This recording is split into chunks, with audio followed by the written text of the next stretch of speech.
안녕하세요, 헤즐TV입니다. 중국 우한에서 발생해 단 2달 만에 전 세계로 퍼진 바이러스. 마치 영화를 방불케 하듯 사람들은 물건을 사재기하고 외출을 자제하며 한 도시를 폐쇄하고 하늘길이 막히기도 했는데요. 이 전염병은 바로 코로나19입니다. 코로나 바이러스라고 하는 극도로 작은 미생물이 전 세계를 엄청난 혼란에 빠뜨렸는데요. 발생 초기만 해도 치사율이 1% 미만이었습니다. 그런데 사람들은 왜 이 전염병을 무서워할까요?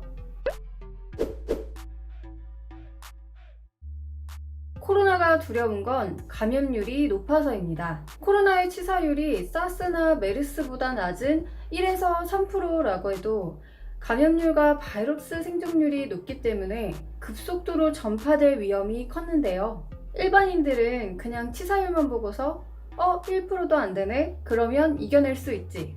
이렇게 생각하는데 의사들의 시각은 달랐습니다. 한 사람이 바이러스에 감염됐을 때 몇 명에게 전파가 되느냐, 이 감염 지수를 얘기했는데요. 이번 코로나19는 감염 지수도 높고 치사율도 어느 정도 됐기 때문에 겁을 먹었던 겁니다. 치사율이 1% 미만이라고 해도 감염 지수가 높다면 어떻게 될까요? 100만 명의 1%면 10,000명이죠. 어마어마한 숫자입니다. 그리고 의료 체계가 제대로 안 돼 있으면 이탈리아처럼 치사율이 10% 이렇게 치솟게 되는데요. 지금 전 세계의 코로나 상황을 보면 우리나라는 2.37%, 미국이 5.95%, 네덜란드가 12.95입니다. 이렇게 나라마다 굉장한 차이를 보이고 있는데요. 바로 의료체계 때문입니다. 의료체계라는 게 다른 게 아니고 음압병실이라 그래서 외부로 공기가 안 나가고 들어오게만 하는 게 있어요. 격리되는 거예요, 완전히. 우선 그런 병실이 필요하고, 근데 이 음압병실은 굉장히 적습니다. 기껏해야 우리나라에 200개도 안 될 겁니다. 200명까지는 음압병실에서 치료할 수 있겠죠. 하지만 나머지 10,000명, 20,000명은 치료를 못 하잖아요. 그러니까 어떻게 하냐면 별도의 시설을 빌려서 거기에서 치료를 합니다. 근데 그것도 힘듭니다. 왜냐면 간호사들이 정말 많이 배치가 돼야 되거든요. 대구가 왜 힘들었을까요? 대구에 의료진들이 부족하니까 요청을 했습니다. 그래서 몇백 명의 의료진들이 투입이 됐죠. 근데 이 의료진들도 다 어딘가에서 빼오는 인력들입니다. 기존에 있던 병원에서. 그럼 기존에 있던 병원은 빵꾸가 나게 되는 거죠.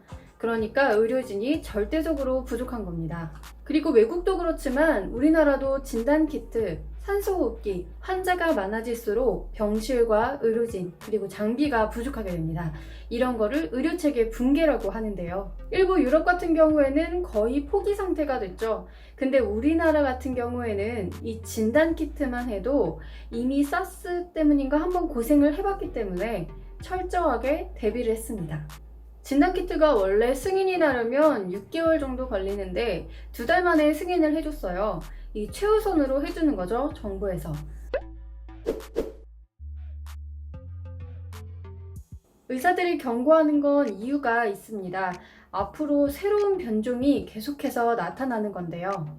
변종이라는 게 바이러스도 생존을 하기 위해서 감염률과 치사율 사이에서 왔다 갔다 합니다. 보통 우리가 잘 알고 있는 치사율이 0%, 감염률이 100%인 게 바로 감기죠. 이 변종에 변종을 해서 살아남은 바이러스가 뭐겠어요? 바로 조절하는 애들입니다. 감염률과 치사율을 적절하게 조절해서 가장 많이 감염될 수 있게 하는 바이러스가 되겠죠. 근데 이 바이러스들을 잡기 힘든 게 뭐냐면 DNA는 원래 2개의 나선 구조인데 이 바이러스들은 RNA입니다. RNA는 한 줄이거든요. 그러니까 되게 불안정한 거죠. 이번에도 3가지 종류로 변종이 됐다고 하니까 변이가 얼마나 쉽게 발생하는지 알 수 있습니다. 만약 치사율이 사스나 메르스 정도, 감염률이 코로나19 정도 되는 신종 전염병이 발생한다면 꼼짝없이 을 치르게 됩니다. 앞으로가 두려운 이유는 그 주기가 점점 빨라지고 있기 때문인데요. 코로나19가 앞으로 어떻게 될 거냐라는 질문에 스페인 독감 때도 1차 유행 후에 2차 유행이 또 됐었죠. 의사들도 코로나19가 2차 유행이 올 것이고 이거에 대비해야 한다고 말하고 있습니다. 방역이나 격리, 사회적 거리두기를 해서 소강 상태로 되었다고 해도 앞으로 감염률이 높은 상황으로 가면 의료 체계가 무너지고 사회적 거리두기를 더 강하게 할 것이고, 그러면서 경제는 또 어려워지고, 이미 이렇게 우리는 돌이킬 수 없는 코로나 전과 후의 시대를 맞고 있으며 코로나 시대에 들어섰다고 해도 과언이 아닙니다. 정말 이 작은 병이 이 일이 우리 인생에서 1순위가 아님을, 여행과 여가가 성공의 척도가 아님을, 인생의 행복이 권력과 명예가 아님을 알게 해준 것 같습니다. 이 코로나 바이러스에 맞서서 우리는 과연 무엇을 할 수 있을까요? 정말 많은 분들이 연대와 협력의 모습을 보여주면서 우리는 이겨낼 수 있다는 희망을 보여줬습니다. 신종 전염병이 언제든 다시 발생할 수 있는 그런 시대에 살고 있는 우리는 앞으로 다가올 질병에 대비를 해야겠습니다. 다음에는 어떻게 생존을 할 것인가의 주제로